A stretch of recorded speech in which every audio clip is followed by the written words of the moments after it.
Hello friends, आपण मानक समस्त को मो चैनल फूड फेरी बयालीसरे बहुत बहुत स्वागत। टाइटल रू तो आपण मैंने जानी ही सारी थे आज मु कौन बनई आज्ञा। हाँ, आज मु बनई चाउल बरा। जेहेतु मु पूर्व ओडिशा रे रुहे, मोर ये फ्रेंड्स मैंने समस्ते मत रिक्वेस्ट करते कि चाउल बरार रेसिपी शेयर करिबा बोली। तो चलतु आज मु शेयर करी चाउल बरार रेसिपी। चाउल बरा बनवाई सबुठु इम्पोर्टेंट होउची चाउल आ बिरीर भाग माप सेटा जदि ठीक हुए तो चाउल बरा परफेक्ट हम। तो तापाई ये गोटे मेजरिंग कप नहीं आपण कौन गिना ग्लास किंबा कप को भी मेजर करने नहीं पारे। तो यही कप्रे मु 4 कप नहीं उषुना चाउल। यही रेसिपी उषुना चाउल रे ही करा हुए। अरुआ चाउल ये बिल्कुल नेबेनी, नहले चाउल बरा परफेक्ट बनबनी। आउ सेम कप्रे ये मुझे गोटे कप बिरी, माने ये मेजरमेंट होची 4 कप चाउल रे गोटे कप बिरी। एबे चाउल बिरी को 2 ରୁ 3 थर भलसे धोई नबा। धोई नेला परे सेइथरे पानी पकेकी 4 ରୁ 5 घंटा बतुरेकी रखि नबा। आपण चाहिए याको ओवरनाइट भी बतुरेकी रखि परिबे। मेनली आपण को चाउल बरा खाया को जदी इच्छा ताहले 7-8 घंटा बिफोर आपण को प्लानिंग करिया को पड़िबो। तापरे एठी मु किछि तेंतुली नेछि, तेंतुली को भी बतुरेकी 3 ରୁ 4 घंटा रखि नबा। काहेकि ना जो चटनीटा बने सेटा तेंतुली रु ही बने। तार भी रेसिपी मु वीडियो रे शेयर करछि, वीडियो को कंटिन्यू लास्ट पर्यंत निहाती देखंतु। ता भितर एठी चाउल भी बतुरी गलानी। तो एबे याको ग्राइंडिंग करनबा। ग्राइंडिंग कला टाइम रे गोटे जिनस एठी ध्यान रे रखिबे, जेहेतु हमको बेटर टिके मोटा दरकार तो पानी रो यूज बहुत कम करिवे। देखंतु मु एठी आपन को हाथ रे भी काढी के देखौछि केमती मोटा अच्छी आउ हाथ को एकदम चिकण लगुवा दरकार बेटरटी। तापर जाए चाउल बरा परफेक्ट बनिबो। सबु चाउल बिरी को बाटिकी एठी मु गोटे जगह रखी नहीं। एबे बेटर को 3 ରୁ 4 मिनिट जाए हाथ रे फेंटी नबा। तार फर्मेंटेशनटा बहुत भल हबो। भल से फेंटी सारला परे याको 2 ରୁ 3 घंटा रेस्ट करिया पई छाड़ी दबा। जदि शीत दिन हेइथिबो याको 3 ରୁ 4 घंटा जाए रेस्ट करिया पई छाड़ी नियंतु। या भितरे चलंतु चटनी रा प्रिपरेशन करनेबा।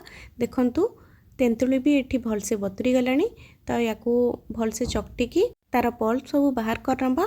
आउ एक्स्ट्रा जिते तार मंजी अच्छी ताको काढ़ी नबा। यही प्रोसेसटा आपण स्ट्रेनर रे भी करि पारंती। एही चटनी रा कंसिस्टेंसीटा टिके पतला रुहे। आउ खाइबा पई खट्टा मीठा आउ राग हेले तार टेस्ट बहुत बढ़िया लगी थाए। एबे सेथिरे मु ऐड करिछि चीनी। चीनी आपणको स्वाद अनुसार आपण कम बेसी करि पारंती। तापरे एठी हल्का टिके लूण और टिके चाट मसला मु ऐड करिछि। सबु को भल से मिक्स करनबा। तापरे एठी मु नेछि 3-4 पाखुड़ रसुण, गोटे कंचा लंका याकू भल से छेची नबा। आउ ए छेचाटा को आमे एठी तेंतुली चटनी रे एबे पकेइबा। तार फ्लेवर और टेस्ट बहुत बढ़िया लगी थाए। एही चटनी बिना चाउल बराटा बिल्कुल अधूरा। तो निहाती ए चटनी को बनातु। तापरे एठी मु आ गोटे चटनी रा प्रिपरेशन करछि। तो ता पई एठी मु नेछि 2टा मीडियम साइज रो टमाटो, 2-3 पाखुड़ रसुण, हाफ इंच अदा, गोटे कंचा लंका आ किछि धनिया पत्र याकू एबे भल से ग्राइंडिंग करनबा। एबे चटनी को गोटे बाउल रे काढिकी सेथरे स्वाद अनुसार लूण को ऐड करनबा। तो एबे रेडी हे गेला चाउल बरा रे खाया पई 2 प्रकार रो चटनी। या भितर 2 घंटा हे गेलानी। तो एठी मु बेटर को चेक करनौछि, बेटर एकदम परफेक्ट अछि। तो एबे सेथरे स्वाद अनुसार लूण, हल्का टिके खाइबा सोडा आ एठी छोट छोट कटा हितवा प्याज को मु पकेइछि आ ता संगे टिके धनिया पत्र। एबे सबु को भल से मिक्स करनबा। एठी प्याज और धनिया पत्र टोटाली ऑप्शनल। एमती रे तो जो दुकान मानकर मिले से माने ऐड करंतिनी। जेहेतु मु घरे बनौछि तार टिके टेस्ट बेटर पई मु ऐड करनेछि।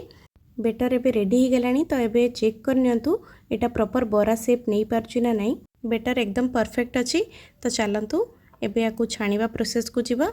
तो ता पई एठी मु कड़ाई रे किछि तेल गरम करनेछि। तेल को एठी मीडियम हाई रे गरम करंतु, बरा परफेक्ट बनिबो।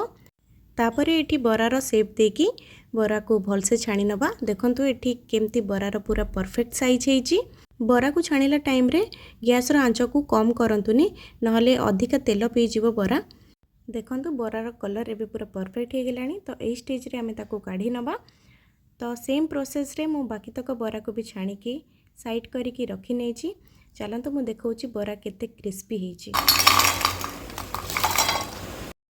एठी मु आपन को भांगी की भी देखौछि। देखंतु भीतर एकदम सॉफ्ट आ ऊपर पूरा क्रिस्पी।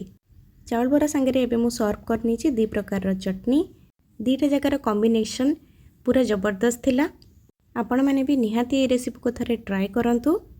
छोट छोट टिप्स और ट्रिक्स को फॉलो करंतु। चाउल बरा एकदम परफेक्ट बनिबो। आशा करछि वीडियोटी समस्त को पसंद आस्तिबो। वीडियो भल लागिथिले चैनल को लाइक शेयर और सब्सक्राइब करनियंतु। Thank you.